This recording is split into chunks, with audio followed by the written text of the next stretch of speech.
Muito bem, são 8 horas e 22 minutos. A gente encerra aqui esse set aqui do Dire Straits agora e vamos para a entrevista para o pré-candidato ao governo do estado de São Paulo, Felício Ramute, com a Gabriele Tricanic entrevistando.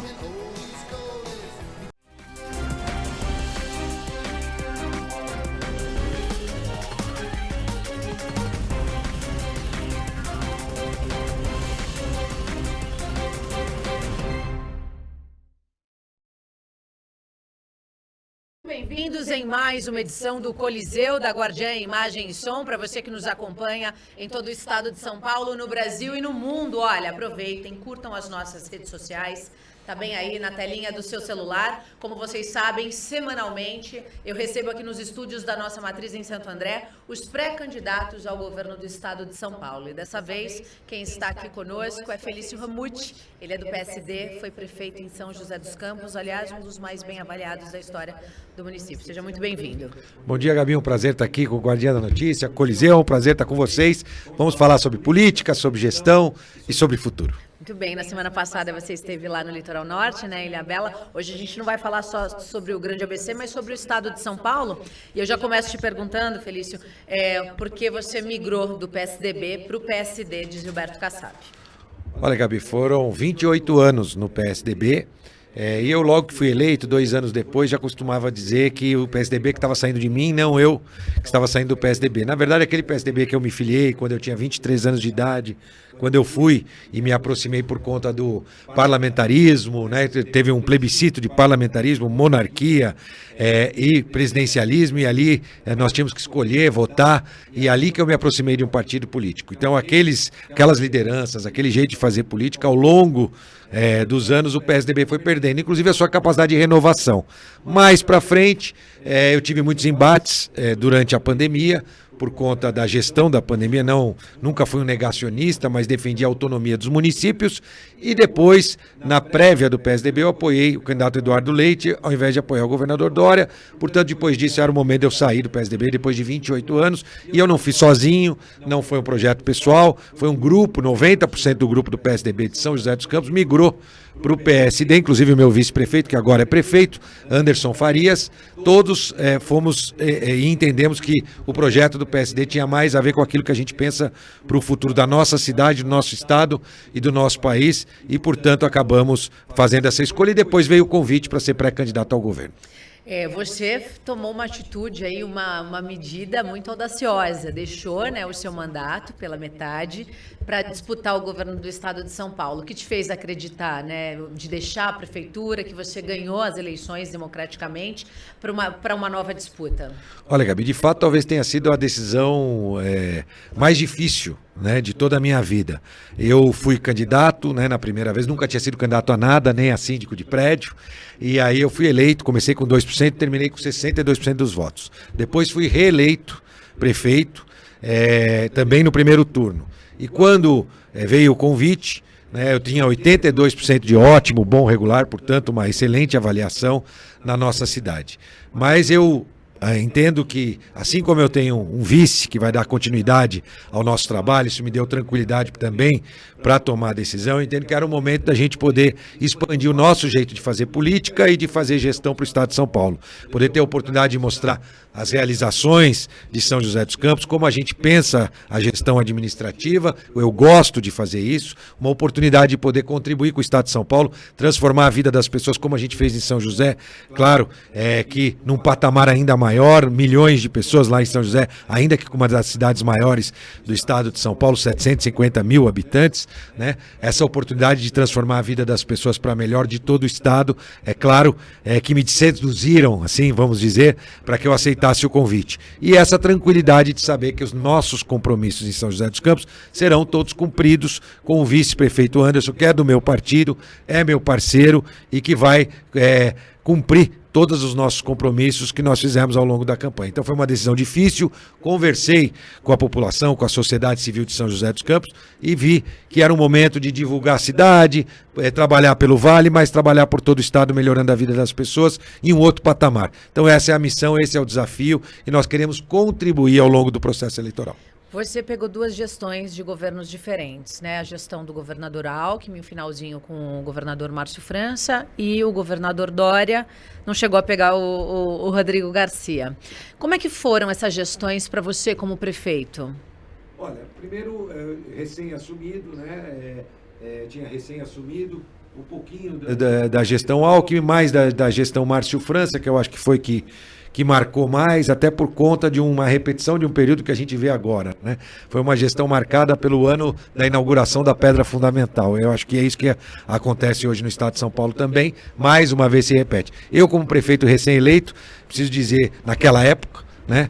Preciso dizer a você que tinha muita expectativa naqueles compromissos feitos, né? Na época do governador que assumiu, que era o Márcio França, e não, né? No final nada se concretizou, né? Espero que isso não aconteça com essas novas promessas que a gente vê, né? Porque mais uma vez alguns prefeitos como eu talvez vão acabar com essa expectativa frustrada, que foi o que aconteceu, né? Mas tudo indica que de fato eu tenho viajado muito pelas regiões do estado de São Paulo. Visitei a inauguração de uma pedra fundamental, tive lá em Franca, no Hospital Regional, em Cruzeiro, na região do Vale do Paraíba, e eu vejo que são projetos com pouca consistência para parar em pé de fato, para ser algo que possa contribuir para o futuro. Mas a gente vai acompanhando, portanto, o que eu posso dizer em relação à gestão Dória, que essa sim eu tive um período maior acompanhando, é que foi um governo longe das pessoas. E não estou dizendo isso, Gabi, porque sou candidato. Estou dizendo isso porque em junho lá, do ano da pandemia de 2020, fiz um artigo para o jornal, ainda que o governador sendo do meu partido, onde o título era Um Governo Longe das Pessoas, né? Um governo do estado que talvez tecnicamente tenha as pessoas mais bem formadas da história do governo, gente formada nas melhores universidades do mundo que ocuparam cargos de secretários, mas muito distante do dia a dia das pessoas, né? Da vida como ela é. E isso acabou levando um distanciamento do governo e por isso eu acho que houve essa falta de elencar as prioridades de fato necessárias para o estado de São Paulo. Esse distanciamento acaba resultando nisso e aí a gente vê investimentos em áreas onde não seriam prioridades, porque ser gestor público é escolher prioridades. Os recursos nunca vão ser suficientes para fazer tudo aquilo que precisa ser feito. Então você precisa definir bem prioridades. Por isso que eu falo da boa política, né? Eu não acredito em velha política e não acredito em nova política. Acredito em boa política. E a boa política se faz conversando com as pessoas, conversando com os poderes legislativos, no caso das prefeituras com as suas câmaras de vereadores, no caso do governo com a Assembleia, para que juntos a gente tenha o melhor caminho para que a gente possa definir prioridades. E principalmente estando próximo das pessoas. Isso traz sensibilidade social e aí o governo consegue ter os seus investimentos direcionados para locais certos. Quando você fala trazer o governo para perto das pessoas, como é que um governador poderia estar próximo das pessoas? Quando a gente entende, né, a macropolítica, a gente sabe que o vereador é o elo, né, de ligação com o povo para um prefeito, e a gente entende que o prefeito também é o elo de ligação com o povo para os deputados e para os governadores. Como é que você traria o governo para perto? E você está certo disso. Por exemplo, a proximidade com os prefeitos é fundamental e importante. Vou contar uma coisa aqui. Nunca contei assim numa rádio de grande audiência. Eu, por exemplo, fui convidado na época da campanha do então pré-candidato ao governo João Dória a uma reunião, né, num jantar ali onde ele queria ouvir os prefeitos, né? Então eu fui convidado junto com demais prefeitos. Talvez eu tenha sido o prefeito eram 5, 6 prefeitos, ele fazia com uma certa constância esses jantares. E eu talvez tenha sido o prefeito mais próximo, né, do ponto de vista de quilometragem, 80 quilômetros, 90 quilômetros, eu me aproximei ali do jantar. Outros vieram de 300 quilômetros, 400 quilômetros, ou seja, vieram de muito longe para poder ter a oportunidade de conversar com o pré-candidato e dizer as suas prioridades. E aí sentamos na mesa, então o pré-candidato João Dória tirou um cronômetro do seu bolso e disse: olha, eu vou escutar vocês 2 minutos cada um, né? Porque eu sou muito controlado, metódico, ou seja, alguém que se deslocou para ser escutado, né? E depois tem um prazo de 2 minutos para falar, mostra de fato esse distanciamento dos prefeitos, né? E esse jeito de fazer política que eu não concordo. O governador João Dória até acertou muito na gestão, e eu já disse inclusive em muitas ocasiões publicamente que alguns atos de gestão do governador João Dória foram corretos. Eu posso citar aqui o da vacina, né? A forma como ele acelerou o processo da chegada das vacinas, porque ele passou a pautar, né, do ponto de vista da gestão, até o governo federal, que estava deixando isso de lado, e ele então teve essa atitude importante em relação às vacinas. Mas quando você convida prefeitos do seu estado numa pré-campanha para escutá-los e limita o seu tempo de 2 minutos, o que na verdade é que você não quer escutar ninguém. E assim foi no governo. Eu costumo dizer, como você faz campanha, você faz governo. Campanha escutando o prefeito por 2 minutos é governo sem escutar os prefeitos. Foi o que aconteceu no governo, isso ficou mais evidente na pandemia, e um dos jeitos de se aproximar da população, respondendo enfim a sua pergunta, é de fato escutar os prefeitos, estar próximo das prefeituras. Se você juntar, Gabi, os 20 maiores prefeituras do estado de São Paulo, né, nós temos 645 municípios, não é uma missão simples para um governador poder escutar todos, mas se ele escutar 20 das maiores cidades do estado de São Paulo com uma certa frequência, com certeza ele vai conseguir tomar medidas onde ele vai ter muito mais chance de acertar do que de errar. Então, através dos prefeitos, e assim eu entendo, é uma forma de se aproximar da população. E, claro, no contato pessoal também, no dia a dia das pessoas. A rotina do governador é uma rotina mais cercada de segurança, cercada de protocolos, né? Como prefeito, alguns prefeitos também têm uma rotina assim. Eu, graças a Deus, nunca precisei ter essa rotina tão pesada do ponto de vista do distanciamento das pessoas. Eu ainda, como prefeito, costumava sair, visitar locais, ir aos shoppings, visitar as obras, né, com muita tranquilidade, praticamente sozinho fazia, para justamente poder encontrar a pessoa e escutar, ver o que podia ser melhor, o que poderia ser pior, visitar unidades de atendimento, não para fiscalizar, mas para ver a vida como ela é. Não é errado dizer que toda vez que o prefeito vai visitar algum lugar com aviso prévio, tudo fica preparado para ele, o pessoal arruma tudo, limpa tudo, fica tudo arrumadinho, põe mais gente para atender, e aí você não consegue ver a realidade como ela é. Então eu acredito de fato que é importante estar próximo das pessoas, e como governador estar próximo dos prefeitos é o principal caminho para que a gente possa chegar perto das pessoas. E a Assembleia, que é um instrumento importante, que tem que ser tratada com harmonia, respeito evidenciando as prioridades através desse conjunto de informações. Isso é política. Isso é fazer a boa política, ao meu ver. Candidato, pré-candidato, ainda a gente está no pré, né? O seu adversário, que é o atual novo governador Rodrigo Garcia, está fazendo exatamente isso que você disse. Eles implantaram um governo na área, está visitando as regiões, então está saindo, né, de dentro do Palácio dos Bandeirantes e indo então para as regiões para também tratar de fato ali de estar mais perto da sociedade civil e de tudo mais. Como é que você está fazendo para conhecer as regiões do estado e sair então ali da sua região, que é o Vale do Paraíba, ali composto ali, nós temos o quê? Umas 10, 15 cidades ali, onde Sim. Você é bem conhecido, bem avaliado. Como é que você está fazendo, então, para conhecer essas outras regiões e entender os problemas para poder montar seu plano de governo? Olha, Gabi, primeiro eu quero dizer que talvez você ache até com uma certa estranheza, diferente de outros políticos, que eu reconheço qualidades em todos, né? Aliás, a minha campanha a gente quer fazer com respeito, né? Respeito aos adversários, levando propostas que podem servir inclusive de pauta para outros candidatos. Então eu reconheço vários pontos positivos até no governo do João Dória, no governo do Bolsonaro, e vou dizer, a iniciativa do Rodrigo é muito boa. Pena que deixou para fazer isso faltando 5 minutos para o final do segundo tempo. Mas é uma iniciativa correta e que, na minha opinião, deveria ter feito no primeiro dia do governo. Ele e o governador, já que o governo, né, foi um governo conjunto e não é mentira dizer que o Rodrigo esteve sempre muito presente ao longo da gestão administrativa e das tomadas de decisão do governo João Dória. Mais ou menos como eu lá em São José dos Campos. O Anderson, que assumiu, sempre esteve muito presente na minha gestão, no meu governo. Então o governo desses 3 anos e meio, no meu ver, também é o governo Dória e Rodrigo. E eu lamento só que ele tenha tomado essa atitude tão próximo do fim da sua gestão, com uma dificuldade tão grande de fato realizar. A verdade, para quem conhece de política, conhece de gestão, não dá tempo de fazer mais nada, né? Dá tempo de talvez entregar alguns equipamentos, carros, veículos, tratores, que eu sei que estão entregando, mas de fato de escutar para poder planejar o futuro do Estado, já não dá mais tempo. Então me parece que a característica é mais eleitoral, mas é uma excelente iniciativa da proximidade com as pessoas. Principalmente se não for algo festivo ou com cunho eleitoral, mas que seja algo de fato e verdadeiramente para escutar, né? Então, acho uma boa iniciativa. Do meu ponto de vista, e agora falando de mim, né, eu já faço isso no dia a dia da pré-campanha. Ontem, por exemplo, estive com o Conselho de Farmácia aqui do Estado de São Paulo, escutando demandas do Conselho. E tem uma coisa interessante, viu, Gabi, que eu sempre costumo dizer.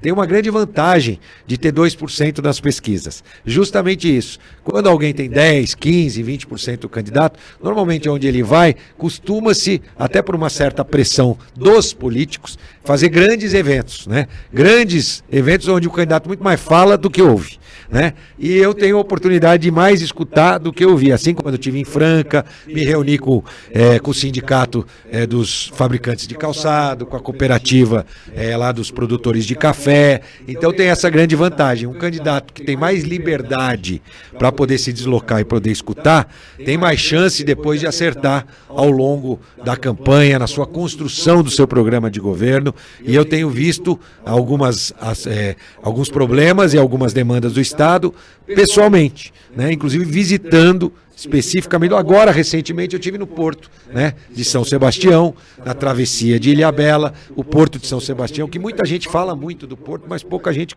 já colocou o pé lá para entender a realidade do local. Eu falei com os trabalhadores do Porto, os representantes dos sindicatos, falei com os estivadores, com os guardas, enfim, são as categorias ali, os conferentes, um representante de cada categoria. Isso vai me dando mais possibilidade de acertar mais a hora de propor um plano de governo e um plano de gestão. Eu divido em dois, né? Plano de governo e plano de gestão para o Estado de São Paulo. Então é assim que eu procuro, aos poucos, ir me tornando conhecido, mas principalmente e entendendo cada vez melhor as demandas do Estado para poder apresentar um plano que vá ao encontro do desejo da população e tem a ver, claro, com o nosso jeito de fazer política e com o nosso jeito de fazer gestão.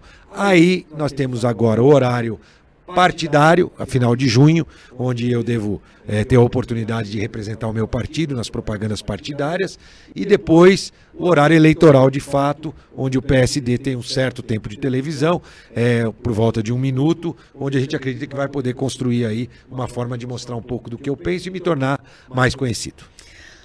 Você é um político de centro-esquerda, centro-direita, como é que você se considera? Essa é a grande vantagem do PSD, né? Quando nós escolhemos o PSD, é um partido que ideologicamente ele tem muito claro que defende a eficiência do Estado, concessões, privatizações e ao mesmo tempo valoriza o SUS, os programas sociais, a universalização do ensino, mas não tem nenhum compromisso ideológico de fazer só isso ou só aquilo. Por exemplo, vou privatizar tudo, né? Os partidos de direita têm esse compromisso ideológico, ou os de esquerda, não podemos privatizar nada, tudo tem que ser estatizado, nada pode ser terceirizado. Seu João, Dona Maria, não estão preocupados de direita e com esquerda, eles querem ver melhores serviços públicos. Por isso que eu sempre vou ter a liberdade de avaliar e tomar a decisão certa, conhecendo as ferramentas de gestão para fazer o melhor para o Estado. Vou dar um exemplo real do que eu estou falando. O Estado tem algumas empresas que precisam ser concedidas, outras não. E aqui eu vou citar um exemplo, a Sabesp, por exemplo. Eu já vi outros candidatos falando em privatizar a Sabesp. O próprio governador João Dória e o Rodrigo tentaram iniciativas, mas foram barrados, não sei por quê. A Sabesp não deve ser uma prioridade como privatização ou concessão. É uma empresa de excelente qualidade técnica, nunca teve qualquer tipo de envolvimento com qualquer tipo de escândalo de corrupção. É uma empresa listada na Bolsa de Nova York e que presta efetivamente um grande serviço para a sociedade do Estado de São Paulo. Cidades aí do interior, eu já tive a oportunidade de rodar algumas, só tem, e há muito tempo tem, esgoto tratado, água tratada, por conta do pioneirismo e da capacidade técnica da Sabesp por todo o Estado de São Paulo. É o contrário, Gabi, nesse caso. As cidades que tiveram o seu sistema de água municipal tiveram prejuízo maior, problemas com escândalos de corrupção aqui perto em Campinas, eu vou citar, entre outros, né, no estado de São Paulo, muitas empresas envolvidas em problemas de corrupção, enfim, escândalos, empresas municipais de saneamento, né? Depois todas ficaram para trás, enquanto a Sabesp avançava em universalizar, todos parados no tempo, em muitos casos. Então, eu defendo a Sabesp como uma empresa eficiente. Claro, toda empresa pode melhorar, né? Qualquer empresa privada, você aqui trabalha por isso, eu como empreendedor e empresário, pois conto um pouquinho dessa parte da minha história, a gente sempre quer fazer melhor, e a Sabesp pode fazer melhor, e tem todas as ferramentas para isso, mas não é privatizando ou concedendo ela que nós vamos ter o resultado. Então eu sou um defensor da qualidade da Sabesp e vou cobrar como governador, se claro a população do estado me der esse privilégio e essa honra, para que ela seja cada vez mais eficiente e tenha sempre distante o uso político da Sabesp. Ela é um exemplo. Então, por isso que o PSD me dá essa liberdade. Então, eu não sou nem de centro-direita, mas ao mesmo tempo a gente tem outras empresas que precisam ter a sua concessão ou a estatização, enfim. Aí cada caso é um caso. E mesma coisa na área social. A gente tem toda a liberdade para ampliar programas sociais, porque acredita que tem muita gente que precisa de uma mão do governo do estado. Quando eu falo uma mão, não é carregar no colo, né? Eu sempre defendo que a gente possa dar a mão, auxiliar as pessoas a caminharem para que elas sigam o seu caminho na vida, mas o estado tem que cumprir esse papel também, né? É importante que o estado cumpra esse papel do apoio social para as pessoas mais vulneráveis. Então o PSD me dá essa liberdade de agir pensando nas pessoas. Como é que você pensa a segurança do estado de São Paulo? Olha, nós já fizemos em São José dos Campos, eu fui prefeito, e lá todos os indicadores de segurança, ao contrário do que está acontecendo no estado, estão melhorando. É o melhor resultado dos últimos 20 anos. Gabi, São José fica na região do estado de São Paulo mais violenta do estado. Mas a cidade de São José tem indicadores completamente diferentes. E como é que a gente conseguiu chegar nisso? Para você ter uma ideia, em 2020, São José dos Campos, em homicídios e latrocínios, foi a cidade do Brasil com o menor número de óbitos por habitantes, por latrocínios e por mortes violentas de homicídios e latrocínios. Do Brasil. Melhor cidade do Brasil. Bom, como conseguimos fazer isso? Primeiro, integração das forças de segurança, mas é uma integração de colaborativa. Não é uma integração de, vou juntar a Polícia Civil com a Polícia, não. Vou juntar as ações disso. E nós estimulamos isso. Eu, como prefeito, sentava de 2 em 2 meses com todas as forças de segurança, e aí Polícia Civil, Polícia Militar, Polícia Federal, Rodoviária Federal, Rodoviária Estadual, Guarda Civil Municipal, Defesa Civil, juntávamos todos, né? Até o Detran também participava dessas reuniões para pensar em ações voltadas à segurança. Imagina uma cidade como a nossa, 750 mil habitantes, o comandante do batalhão da Polícia Militar não conhecia o delegado seccional.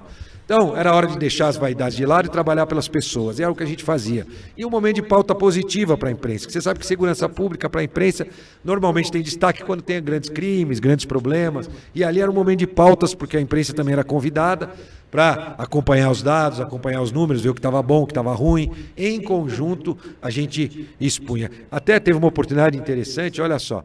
A Polícia Científica hoje do Estado de São Paulo tem muitas ações interessantes, né? Eles têm lá grandes centrais de laboratórios, quase que um CSI, lá o CSI, que a gente vê na TV, que tem aqui no estado de São Paulo e que tem um desenvolvimento bacana da Polícia Científica, que inclusive em algum momento ela foi separada da Polícia Civil, né? Lá atrás, na sua gestão. Então era uma oportunidade de todos mostrarem um pouco do seu trabalho e a gente trabalhar em situações conjuntas. Eu defendo essa integração, o estímulo da integração das forças de segurança nas principais cidades e regiões do estado, com o governador dando esse estímulo para os municípios. Segurança pública é obrigação do estado, mas os municípios podem e devem ajudar. Foi o que a gente fez lá. Iluminação de LED. Então, criar um ambiente para que os municípios tenham facilidade de implantar esse tipo de coisa, equipar guardas municipais quando tem, deixar claro qual é o papel da guarda, ele é complementar ao serviço da polícia, não substitui o serviço da polícia. Então, agir em conjunto com os municípios também nesse sentido. Por fim, tecnologia, inovação. Nós implantamos lá 1000 câmeras, inteligência artificial, reconhecimento facial, leitor de placas. São José dos Campos lê 3 milhões de placas de veículos todos os dias. Se você for a São José, Gabi, nós vamos saber exatamente por onde você esteve, né, por onde você passou. A gente consegue rastrear para seguir, quando necessário, investigações da Polícia Civil ou evitar determinadas ações com a Polícia Militar, recuperar veículos, recorde na recuperação. E a nossa proposta efetiva é implantar 30 mil câmeras com inteligência no Estado de São Paulo, pelo Estado de São Paulo, em parceria com os municípios, mas implantadas pelo Estado. Até mesmo a contratação dessas câmeras tem uma inovação, porque nenhuma delas pertence ao município. São um serviço. A gente contrata um serviço que envolve a câmera, a rede de fibra, a central de monitoramento, porque a gente sabe, eu sou gestor público, quando quebra uma câmera, até você consertar, fazer uma licitação, primeiro começa assim, o fornecedor da câmera diz que o problema é da fibra, o da fibra diz que é da câmera diz que é o servidor. Então você tem que contratar esse serviço todo junto, foi o que a gente fez em São José. Então nenhuma câmera é do município, são todos serviços. Quando queimar uma lá, em 1 hora a empresa tem que ir lá e trocar o equipamento por um outro equipamento.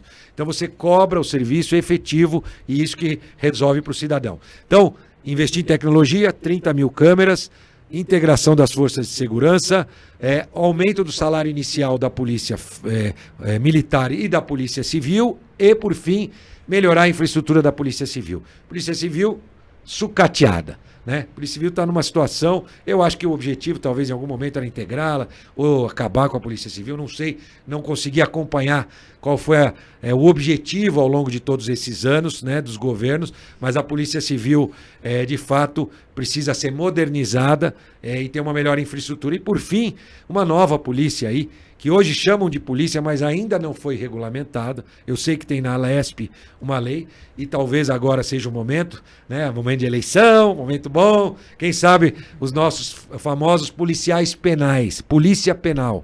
Ela de fato ainda não existe no estado de São Paulo. Né? O PIVA, né, é um agente de polícia da Polícia Penal hoje, tem algumas reuniões comigo.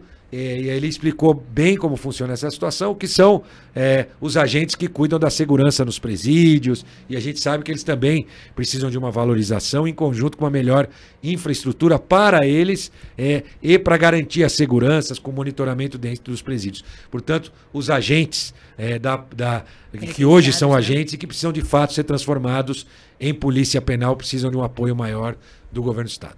O senhor falou então um pouquinho sobre a valorização da carreira policial e tem um adversário de vocês que fala bastante sobre isso, mas não conhece muito bem do assunto, porque a gente já questionou um pouquinho sobre ele. Aqui no estado de São Paulo, os policiais falam muito da defasagem. Então, o governador Dória deu o aumento de 25%, né, junto com o Rodrigo Garcia, a Alesp aprovou, mas ficou a defasagem para trás. O governo do estado teria caixa para isso? Para equiparar esse salário? E se tem, por que não foi feito antes, né? Por que a Polícia Civil está tão sucateada? Olha, são dois casos separados. O primeiro da remuneração da Polícia Militar foi um compromisso do governador, que no finalzinho aí ele disse que é 25%, mas eu conheço a planilha detalhadamente, em alguns casos não chegou a 10%, 15%, porque a soma de todos os benefícios, e eu tive a oportunidade de acompanhar a forma de cálculo, porque era inclusive uma dúvida minha em relação ao aumento oferecido. A nossa proposta hoje é aumentar o salário inicial da Polícia Militar e da Polícia Civil, para atrair mais gente que possa se juntar a essa tão importante carreira dos homens e mulheres que colocam a sua vida em risco para cuidar das nossas vidas. Já em relação à infraestrutura, é evidente, as polícias, é uma vergonha a gente ter um delegado que tem que passar o chapéu para reformar a delegacia, um estado como o estado de São Paulo.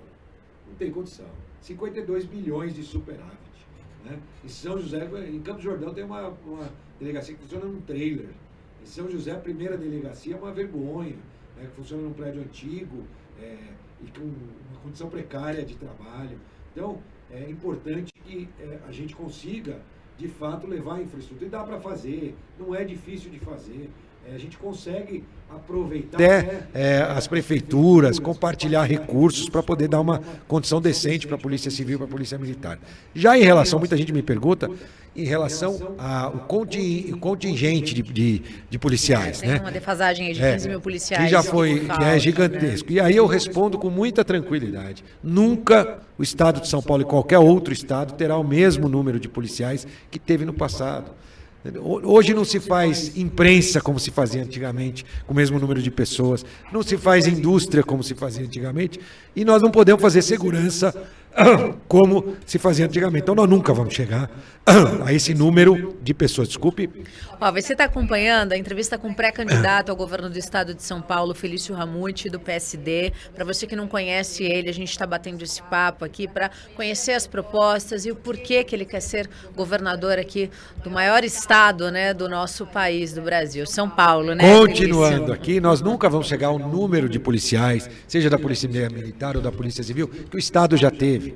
Não é assim que a gente pode oferecer uma segurança pública melhor. A gente tem que aumentar, claro, conforme a demanda, conforme a necessidade. Mas investindo em tecnologia, inovação, a gente vai conseguir ter um resultado ainda melhor com um número menor hoje de policiais. Aliás, eu também reconheço, se você olhar para 20 anos atrás, a situação da segurança pública do estado de São Paulo de 20 anos é muito pior do que a de hoje. Portanto, evoluiu a segurança pública no estado de São Paulo. Isso é fato, está lá, está registrado. Mas nós poderíamos ter uma situação muito melhor na vida das pessoas. Hoje, todos sim têm uma sensação de insegurança gigantesca, né? Surgiram novas modalidades, né, de furtos, de roubos, e que o Estado tem que se mexer usando a tecnologia a seu favor. Hoje o bandido usa a tecnologia a favor dele, né? Quando ele resolve inventar o roubo do Pix, né?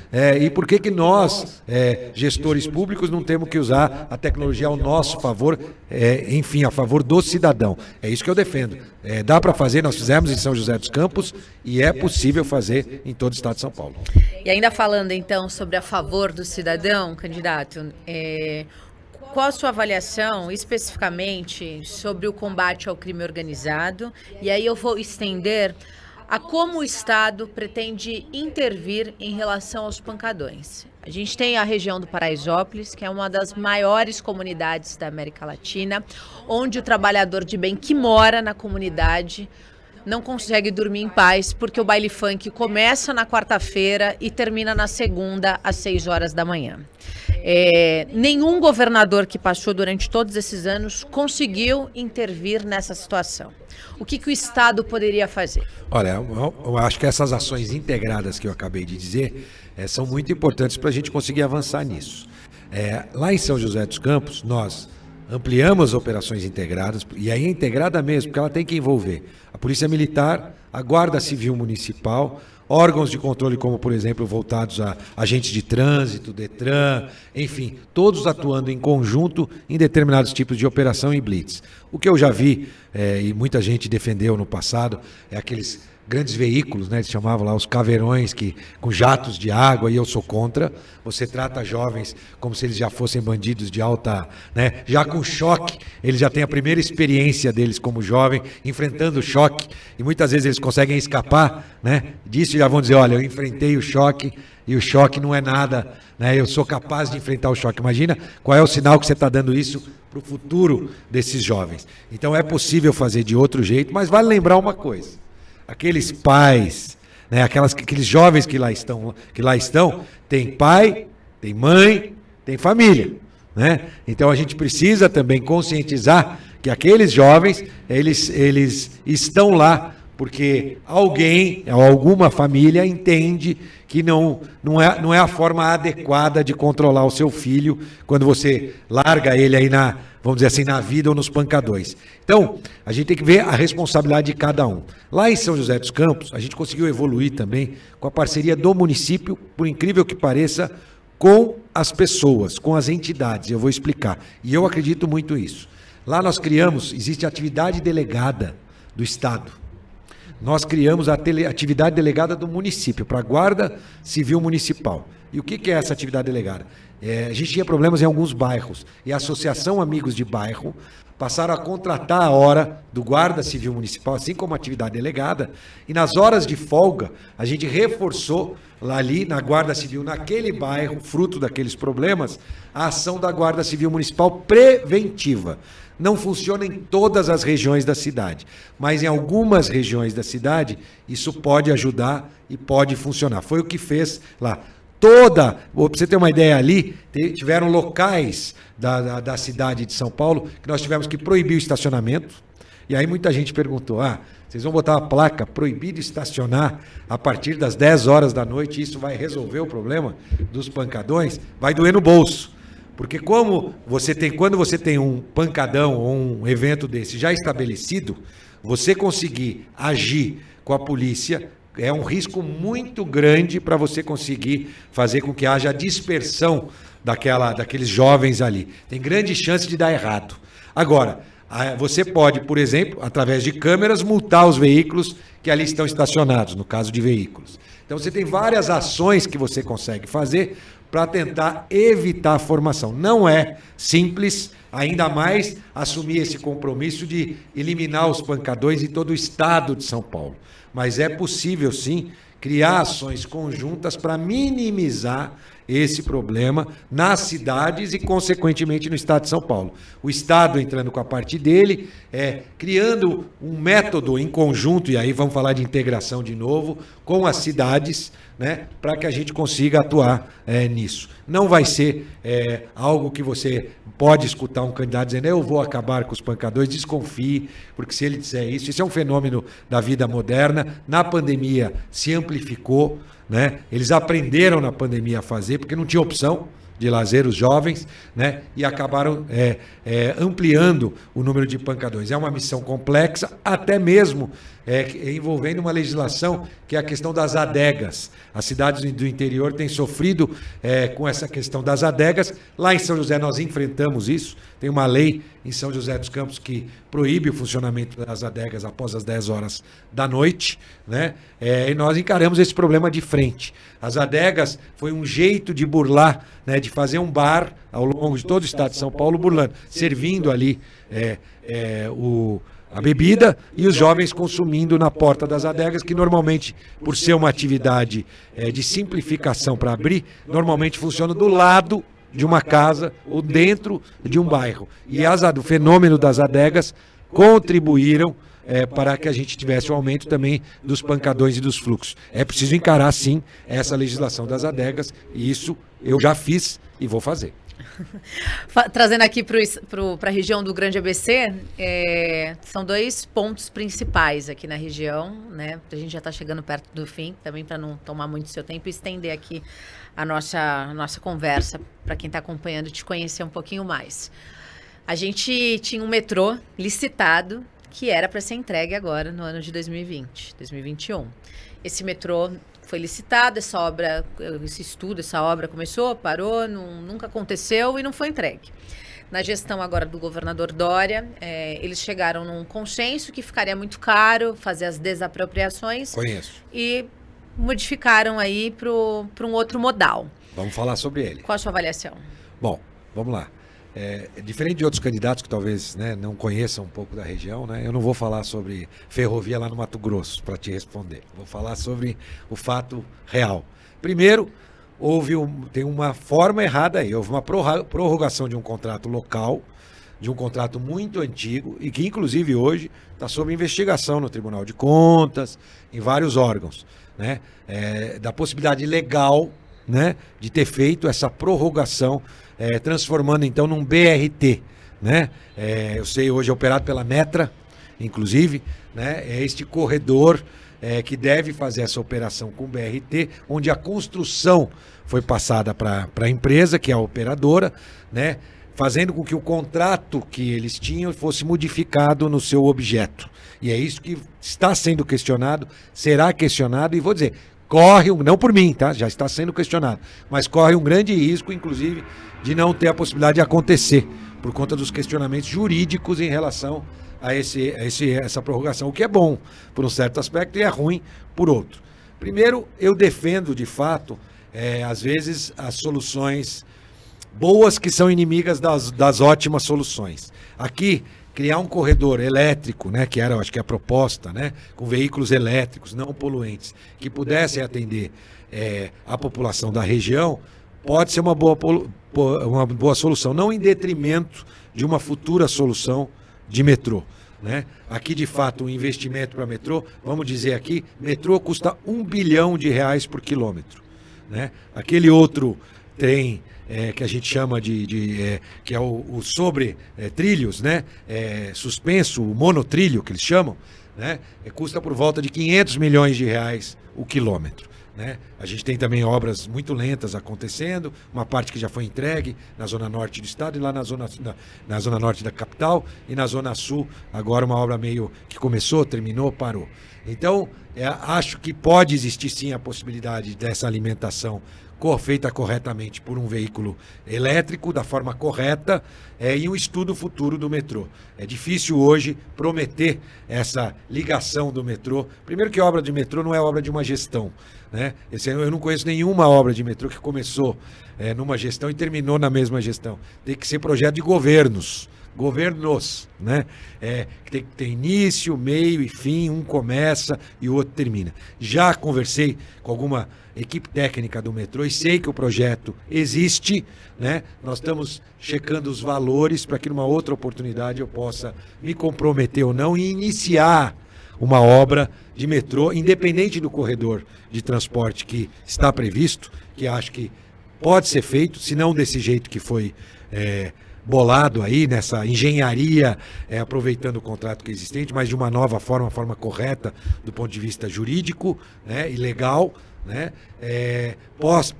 Pode acontecer, que é o que eu chamo do bom, e depois a gente pode trabalhar com essa possibilidade de fato trazer o metrô, que é um sonho não só daqui, como de Guarulhos. Eu diria que da região de Guarulhos, essa realidade é mais próxima, é um compromisso mais próximo de ser feito na nossa gestão, claro, com a oportunidade de ser governador. Já de São Bernardo, uma possibilidade de iniciar uma obra em relação a isso, mas que nós vamos fazer esse compromisso na hora certa. Ainda está cedo para a gente cravar o compromisso para a região.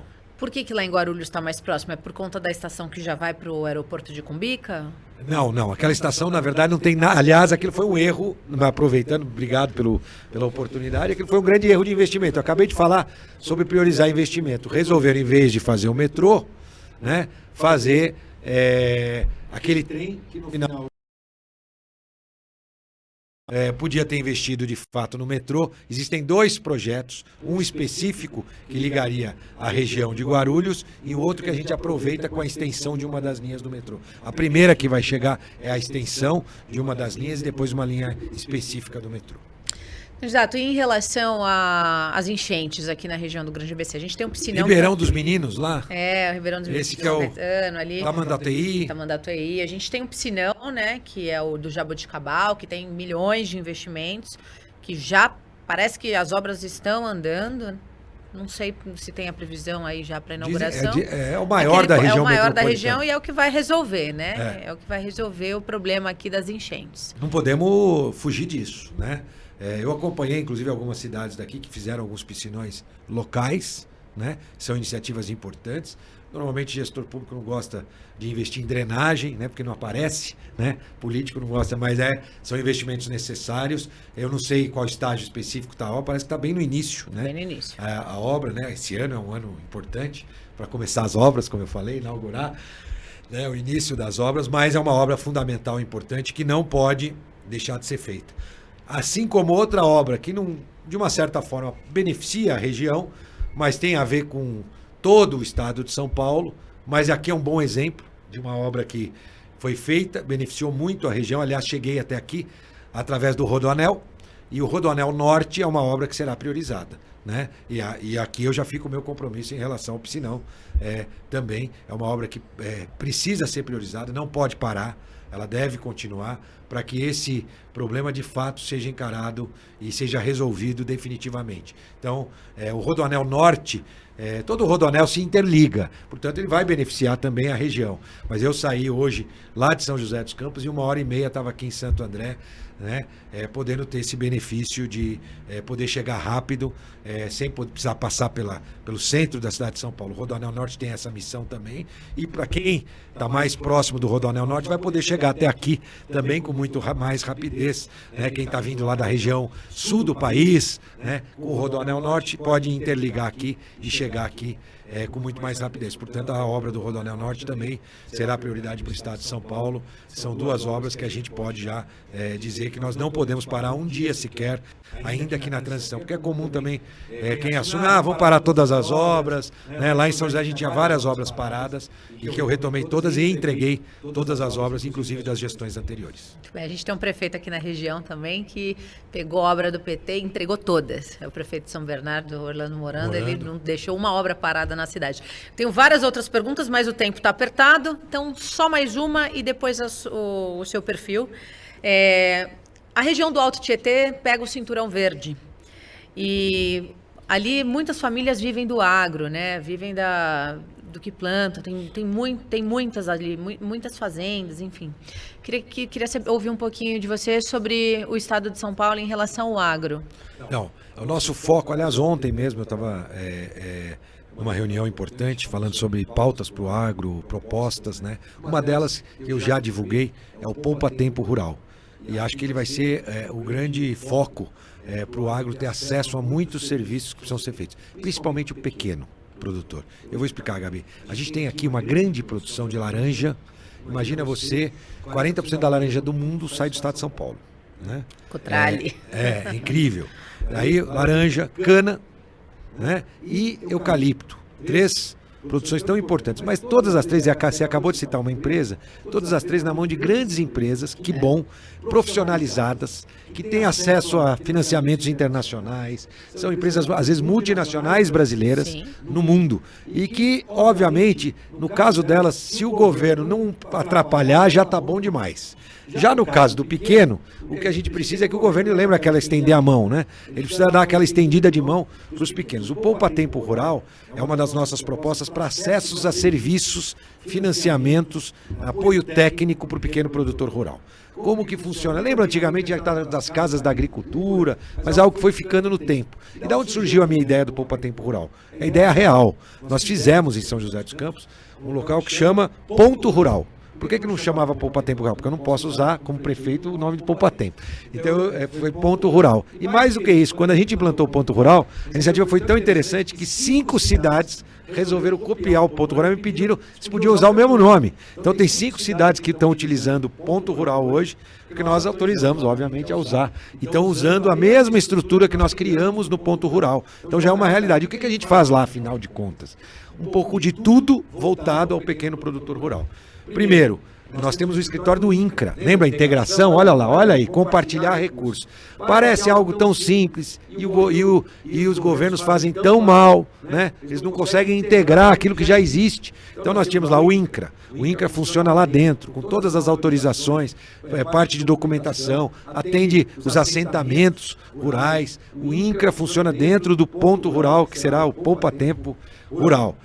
Acesso a financiamento, podemos ter lá o Banco do Povo, que já existe, mas ele ter lá um financiamento. Existem as linhas específicas de financiamento rural, que também já existem, que a gente tem que juntar tudo num lugar só. O acesso tem que ser mais fácil para o pequeno produtor acessar o financiamento rural. Guia de transporte animal, o GTA. Lá, em muitas cidades, você tem que se deslocar quilômetros e quilômetros para ter acesso a GTA. Então, a guia de transporte animal.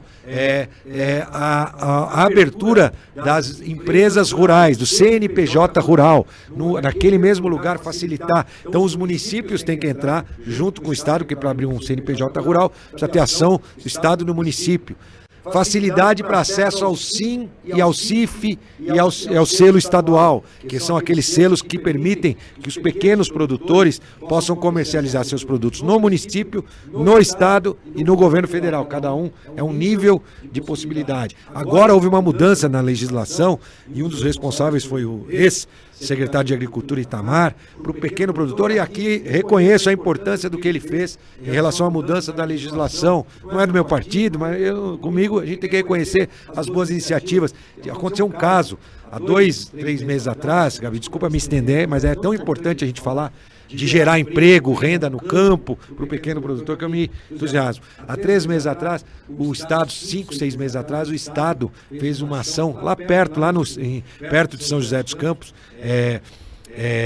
e ali já vou me lembrar o nome da cidade, ele pegou um pequeno produtor de queijo e tem uma imagem fortíssima, os fiscais jogando tudo no lixo do pequeno produtor, porque não existia uma legislação específica para o pequeno produtor. E, lamentavelmente, aquilo deu uma repercussão, que foi bom, lamentavelmente para o pequeno produtor, mas foi bom, e aí sim o Estado resolveu acelerar. E aí num evento que eu tive com o Itamar, ele fez o compromisso lá em São José dos Campos de criar uma legislação que facilitasse em conjunto com a Assembleia Legislativa. Legislação você não cria se não tiver o apoio dos deputados atuais. E assim votaram essa lei tão importante. Então apoiar o pequeno produtor rural, Poupa Tempo Rural, onde ele vai ter o acesso, tudo num lugar só, exatamente no mesmo modelo do Poupa Tempo para o produtor rural, pequeno produtor rural. E por fim, eu recebi muitas queixas em relação à segurança da área rural. A gente precisa de fato oferecer uma ferramenta para melhorar a segurança da área rural, e eles têm muita dificuldade, obviamente, de acesso à internet. Né? E tem muita gente que me perguntou, inclusive quando eu falei do Poupa Tempo Rural, mas vai ser também pela internet, é físico. Falei, vai perguntar para o pequeno produtor rural como é que ele tem acesso à internet. Não tem. Então não dá para ser pela internet, tem que ser físico ainda. Eventualmente, se a gente avançar no acesso à internet, que bom. Óbvio que tudo que você pensa em físico tem que estar na internet hoje em dia. Mas o pequeno produtor precisa desse atendimento físico ainda, para ele poder ter acesso a todos os programas federais, municipais, estaduais, em um só lugar. Até mesmo análise de solo, que a gente quer levar tecnologia para levar sensores de solo, para ele levar para a sua propriedade e a gente já conseguir fazer a leitura para sugerir a análise de correção de solo que ele precisa colocar no solo. Essa é a nossa proposta, é o cerne da nossa proposta para o pequeno produtor rural. Esse é o Felício Ramute, pré-candidato ao governo do estado de São Paulo pelo PSD. A gente está chegando aqui ao final. Pré-candidato, quem que é o Felício Ramute? Olha, Felício tem 52 anos, sou formado em administração de empresas, né? Casado, tenho uma filha que é a Isadora, Gabi, e eu faço questão de dizer, a Isadora é dessa geração que nasceu empoderada, tem 16 anos, graças a mulheres como você e outras mulheres, né, que puderam levar essa bandeira e outras que se destacam como você nas suas profissões, naquilo que resolvem fazer. Então, eu olho para minha filha Isadora e vejo no olhar dela que ela sabe que pode ser tudo aquilo que ela quiser ser, que não é o fato dela ser mulher que vai impedi-la de ser. Ainda que na política a gente precisa ampliar a participação das mulheres. Viu, Gabi? É importante que a gente tenha cada vez mais mulheres na política e que, se Deus quiser, um dia nem cota a gente precisa, porque hoje tem uma cota de 30%, né, para que as mulheres possam participar, candidatas a deputada, né? Se Deus quiser, no futuro isso nem será necessário. Teremos mais de 50%, né, das mulheres também na vida política e na vida pública. Então, sou um cara de família, mas que tive a experiência de gestão, venho da iniciativa privada, sou da barriga do balcão, eu tive loja antes de ser candidato, por muitos anos, comecei com uma pequena lojinha lá no interior, transformei numa rede de comércios de ferragem, de madeira, junto com meu irmão, junto com meu pai, né? Então sei também como é estar do outro lado do balcão. Talvez eu seja o único pré-candidato, e aí você é nova, mas não vai saber talvez até conheça esse termo, o único pré-candidato que sabe que é uma fatura, uma duplicata, boleto, você sabe o que é, né? O boleto, boleto todo mundo sabe que tem boleto para pagar, mas conheço a experiência do pequeno empreendedor, do empreendedor, e também tive a oportunidade e o privilégio de ser prefeito da minha cidade por 2 mandatos. E uma pessoa que tem a motivação necessária para, ao longo dessa pré-campanha e campanha, levar ideias, né, a boa política e a boa gestão, para que a gente possa ter isso no estado de São Paulo, com respeito às pessoas, respeito ao cidadão e podendo ter a liberdade de criar um bom plano de gestão e de governo para que a gente possa transformar o estado de São Paulo e ajudar as pessoas, principalmente quem mais precisa, fazendo aquilo que eu gosto e que eu sei fazer, que é gestão e política. Esse é o meu perfil. Por que você acha que merece ser governador do estado de São Paulo? Olha, primeiro porque já tenho uma experiência que mostra que, ao chegar no governo do estado de São Paulo, a gente vai poder ter propostas execuíveis, ou seja, capazes de serem realizadas para poder transformar a vida das pessoas. Segundo, porque eu acredito e tenho convicção que o estado de São Paulo pode muito mais. Hoje é o estado mais rico da federação, exemplo em muitas políticas públicas, sim, mas que pode avançar muito mais em temas que deixaram de ser prioridades, como a saúde pública, um tema tão importante para as pessoas que mais precisam, não deu tempo da gente falar aqui, e da educação, mas eu não poderia deixar de citar esses dois temas e dizer que a gente tem propostas concretas para transformar a vida das pessoas que precisam da saúde pública do Estado de São Paulo, e ele não encarou como prioridade nos últimos anos, e a transformação de fato da educação, que só através da educação é que a gente muda o futuro do nosso país. Obrigada. Eu que agradeço. Obrigado pela oportunidade. Boa sorte. Olha, obrigada a você que nos acompanhou. A gente passou um pouquinho do tempo, mas você continua ligado. Coliseu da Guardiã, a gente vem conversando com os pré-candidatos ao governo do Estado de São Paulo, também aos deputados federais, estaduais, ao Senado. Praticamente todos os dias aqui em nossa programação, 24 horas por dia, 7 dias por semana. Eu deixo vocês com o som aí do Valentina, Guardiã do Tempo até o meio-dia, o melhor do flashback, a cada 30 minutos, os nossos boletins com jornalismo regional. Até mais.